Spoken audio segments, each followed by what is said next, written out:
राइकागे की पीठ पर रखी एक्सप्लोसिव टैग जीरो डिस्टेंस फट पड़ी, लेकिन इतनी ताकत की धमाका भी उसकी डिफेंस को तोड़ नहीं पाया। राइकागे ने बिना किसी घबराहट के कहा, लगता है तुम्हें एक बढ़िया आंख मिली है। काउंसिल मीटिंग में तुमने ओनोकी की जड़ता को भी उसी की ताकत से तोड़ा था, है ना? मगर राइकागे जितना दिखता है उतना सीधा नहीं था। उसे समझ आ गया था कि रिनेगन एक्टिवेट करते वक्त थोड़ी सी डिले होती है और बस वही डिले उसे नारुतो को हराने के लिए काफी थी। अब उसके शरीर पर और भी ज्यादा भयंकर बिजली का सैलाब फूटा। वो था लाइटनिंग चाक्रा मोड की मैक्स पावर, जो असल में येलो फ्लैश के लिए डिजाइन किया गया था। अब उसकी स्पीड इतनी तेज थी कि एक अकेली रिनेगन भी उसका ट्रैक नहीं कर पा रही थी। नारुतो ने सेज मोड की सेंसिंग पर भरोसा करते हुए शिनरा टेंसे एक्टिवेट किया। राइकागे की मूवमेंट अचानक रुक गई। वो नारुतो के ठीक सामने ठहर गया। कुछ पल की जंग के बाद राइकागे का शरीर जोर से उछलकर पीछे जा गिरा। नारुतो ने गहरी सांस लेते हुए कहा, जब राइकागे सीरियस हो जाए तो वाकई डर लगता है। अभी तो उसने लगभग शिनरा टेंसे रोक ही लिया था। उसे पता था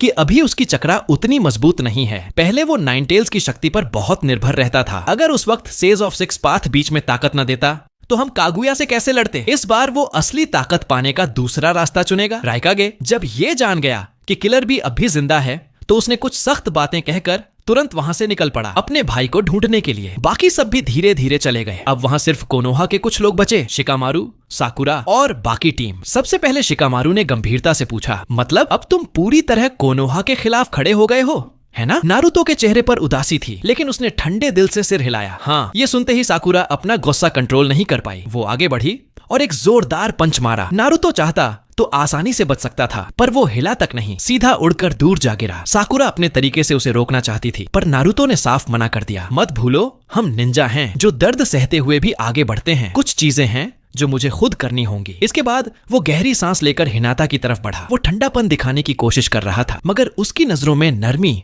और पश्चाताप साफ झलक रही थी। सबको लगा वो पेन की लड़ाई में उसके लिए खड़ी हुई हिनाता से माफी मांग रहा है, लेकिन नारुतो के दिल में ये माफी उससे कहीं गहरी थी। वो अपनी भविष्य की पत्नी से बात कर रहा था। उसकी वो नजर, वो लहजा बहुत मायने रखता था। हिनाता पूरी तरह नहीं समझ पाई, पर वो उसकी भावना महसूस कर सकती थी। उसके भीतर का दर्द, वो बेबसी। वो जानती थी कि नारुतो हमेशा अपने निंडो पर कायम रहता है। जो कहता है वो करता है और हर बार दिल से आगे बढ़ता है। नारुतो ने कहा, यहाँ रहो हिनाता, मेरे वापस आने तक कोनोहा को संभालना। ये पल नारुतो के टाइम ट्रेवल के बाद उसकी सबसे बड़ी भावनात्मक हलचल थी। उसने आंखें बंद की, दिल को शांत किया, नेजे की तरफ देखा। इस बार मैं उस पुराने तबाही को दोहराने नहीं दूंगा। नेजे, हिनाता का ध्यान रखना। नेजे हल्की मुस्कान के साथ हामी भरी। जो जवाब वो ढूंढ रहा था वो पहले ही नारुतो की आंखों में देख चुका था। अंत में नारुतो ने शिकामारू से कहा, दांजो से सावधान रहना, कोनोहा अब एक अंधेरे दौर में कदम रखने वाला है। इतना कहकर उसने flying thunder God jutsu activate किया और वहां से गायब हो गया। पहाड़ों की एक गुफा में कोनन और ओरोचिमारू पहले से उसका इंतजार कर रहे थे। नारुतो ने वो शीशी निकाली जिसमें इटाची के दोस्त शिसुई की आंख सुरक्षित रखी थी। सेफ रहने के लिए पहले इसे इम्प्लांट कर लेते हैं। और ओरोचिमारू की मदद से उसने आसानी से शिसुई की मांगेक्यो शारिंगन अपनी आंख में ट्रांसप्लांट कर ली। तभी कोनन आगे बढ़कर बोली, अब तो तुम्हारा मकसद पूरा हो गया। क्या अब तुम किरिगाकुरे वापस जाओगे? लेकिन नारुतो के मन में पहले से ही अगला कदम तय था। वो राइकागे से पहले किलर बी को बचाना चाहता था और उस सच्चे योद्धा किसामे को अपने साथ लाना चाहता था। अतीत में लौटकर नारुतो ने आखिरकार शिसुई की आंख इम्प्लांट कर ली थी। अब उसका अगला टारगेट था उस सच्चे मर्द किसामे होशिगाकी को अपनी टीम में शामिल करना। उसे अपनी पिछली जिंदगी के वो पल आज भी याद थे जब किसामे ने आखिरी सांस तक अपने साथियों की रक्षा की थी। वो छवि अब तक उसके दिल में बसी हुई थी। कुमोगाकुरे के बाहरी इलाके में किलर बी का शरीर जमीन पर गिरा हुआ था। उसका चक्रा लगभग पूरी तरह खत्म हो चुका था, क्योंकि नारुतो अब कोनोहा से विद्रोह कर चुका था। इसलिए किसामे को अब फेक डेथ का नाटक जारी रखने की जरूरत नहीं थी। इस बार उसका मिशन साफ था, बस किलर बी को हराना। अब तक की लड़ाई में किलर बी पूरी तरह हार चुका था। तभी जेत्सु जमीन से निकलकर सामने आया। लगता है सब कुछ प्लान के हिसाब से चल रहा है। उसने कहा, किसामे,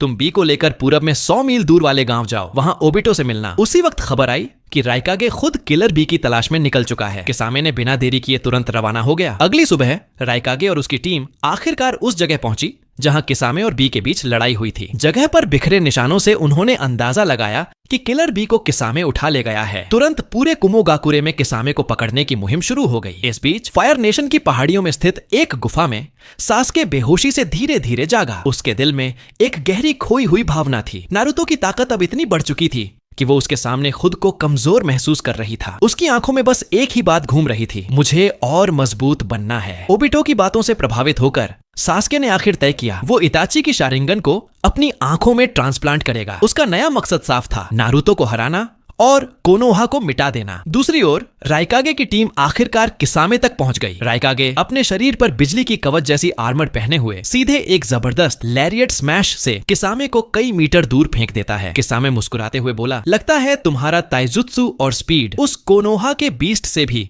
कहीं ज्यादा मुश्किल है। उसने दोनों हाथ जोड़कर तेजी से water release sticky water bomb jutsu activate किया, लेकिन राइकागे ने बिना रुके सीधे अपने शरीर से उस हमले को तोड़ दिया। साधारण वाटर जुत्सु से तुम्हारे जैसे शरीर को नुकसान नहीं पहुंचाया जा सकता, किसामे ने सोचा। तो अब असली चाल चलने का वक्त है। उसने water release great exploding water colliding wave launch किया। भारी जलधारा ने पूरा इलाका डुबो दिया। पानी के भीतर राइकागे की स्पीड का फायदा पूरी तरह खत्म हो गया। अब जमीन और जल पर नियंत्रण रखते हुए किसामे धीरे धीरे बढ़त लेने लगा, लेकिन तभी किलर बी के शरीर से लाल चक्रा उभरने लगा। वो 8 टेल्स की शक्ति थी। पास खड़ी समेहाड़ा उसकी तलवार अचानक किलर बी की तरफ भागी और उसने किसामे से मिले सारे चक्रा को वापस बी में ट्रांसफर कर दिया। किसामे के दिल में अजीब सी कड़वाहट दौड़ गई। तो तुम सच में उसकी चक्रा को मुझसे ज्यादा पसंद करती हो, है ना? चक्रा खत्म होते ही उसका वाटर प्रिजन टूट गया और राइकागे व बी दोनों आजाद हो गए। उन्होंने तुरंत combo move lightning release double lariat launch किया, लेकिन ठीक उसी पल जमीन से एक हाथ निकला और किसामे को नीचे खींच लिया। वो अचानक गायब हो गया। राइकागे और बी रुक भी नहीं पाए और उनका अटैक आपस में ही टकरा गया। किसामे इस तरह अचंभे में बच निकला। बेशक ओबिटो के अलावा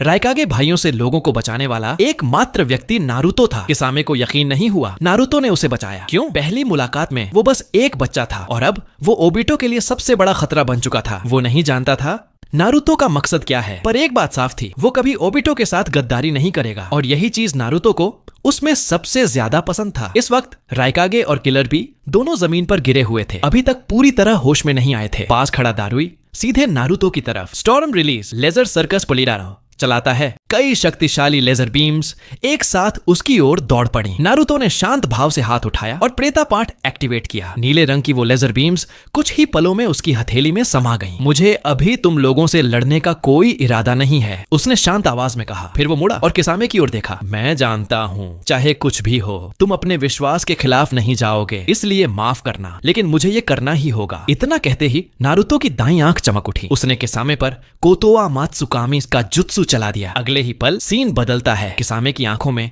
एक हल्की सी चमक उभरी। वो पहले ही नारुतो के जेनजुत्सु में फंस चुकी थी। नारुतो ने हाथ बढ़ाकर उसे उठाया। अब से साथ काम करेंगे, ठीक है? किसामे हल्की मुस्कान के साथ बोला। कहाँ? उल्टा मुझे ही कहना चाहिए। खुशी होगी तुम्हारे साथ काम करने में। दारुई सन्न खड़ा था। उसे अपनी आंखों पर यकीन नहीं हो रहा था। किसामे का व्यवहार अचानक 180 डिग्री में कैसे बदल गया। थोड़ी देर बाद नारुतो ने किसामे को उसका समेहादा वापस दिलाया। किसामे पूरी तरह शांत और संयत हो चुकी थी। नारुतो ने मुस्कुराते हुए कहा, यही है कोतो आमात्सुकामी की असली शक्ति। फिर उसने जमीन पर पड़े किलर बी की तरफ एक नजर डाली। बीते हुए वक्त की यादों ने उसके चेहरे पर एक अस्थायी उदासी ला दी। उसने flying thunder God jutsu activate किया और एक पल में किसामे को साथ लेकर वहां से गायब हो गया। कुछ देर बाद कोनान और ओरोचिमारू पहले से गुफा में इंतजार कर रहे थे। नारुतो उनके पास उतरा। मिशन पूरा, अब अगले कदम का वक्त है। उसका अगला टारगेट था कोनोहा वापस जाना। वो कुछ करना चाहता था, एक आखिरी काम। यह नारुतो के लिए अतीत में लौटने के बाद पहली बार था जब वो फिर से कोनोहा की तरफ कदम बढ़ा रहा था। अब वो गद्दार माना जा रहा था, लेकिन फिर भी उसने तय किया, अगर कुछ भी हो जाए एक बार फिर इचिराकु रामेन जरूर खाऊंगा। कोनोहा की भीड़भाड़ वाली गलियों में नारुतो चुपचाप चलता गया। वो चुपचाप जाकर बैठा, ऑर्डर दिया और तभी उसने देखा सामने की टेबल पर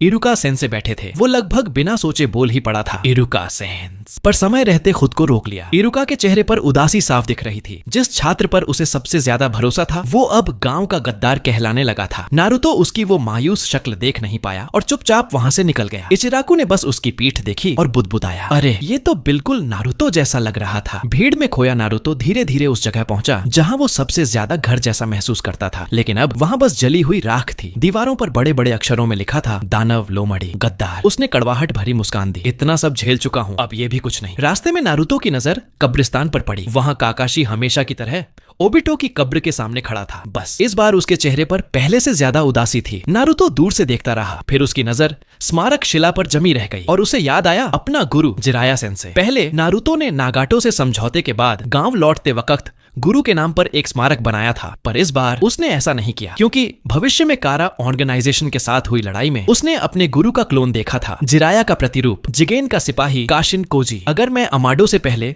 जिराया सेंसे के शरीर तक पहुंच गया तो शायद वो रुका, फिर खुद से बुदबुदाया, समय से खेलना निंजा दुनिया का सबसे बड़ा पाप है, लेकिन मैंने पहले ही समय की धारा को तोड़ा है, तो एक बार और सही। इसके बाद नारुतो गया फायर शैडो ऑफिस के टेम्परेरी कैंप में। उसे ये कंफर्म करना था कि दांजो अब भी खतरा है या नहीं। सेज मोड एक्टिवेट करते ही उसे पता चल गया, तंबू में जो दांजो बैठा है वो बस एक शैडो क्लोन है। असल दांजो तो पहले ही गांव छोड़ चुका था और अब गुपचुप तरीके से काबूतो के साथ काम कर रहा था। नारुतो ने बुदबुदाया, वो कभी नहीं सुधरेगा। वो तंबू से बाहर निकला और दीवार पर एक फ्लाइंग थंडर गॉड मार्क बना दिया। थोड़ी देर बाद कोनान, ओरोचिमारू और नारुतो तीनों कोनोहा के बाहर जंगल में एक गड्ढे के पास खड़े थे। नारुतो वहां फ्लाइंग थंडर गॉड से प्रकट हुआ और नीचे झांका। वहां एक धूल से ढका सिर पड़ा था, आंखें बंद। वो था हिदान। नारुतो ने बांशो तेनिन से उसे हवा में खींचा और अपने हाथ में पकड़ लिया। अचानक हिदान की आंखें खुली। वो गुस्से से उसकी तरफ घूरने लगा। नारुतो ने बिना ध्यान दिए उसे एक पुराने सेकंड हैंड कद्दू जैसे घड़े में बंद कर दिया, जो उसने 58 शॉप से खरीदा था। फाउंसले ओरोचिमारू के होठों पर हल्की सी मुस्कान आई, एक ऐसी मुस्कान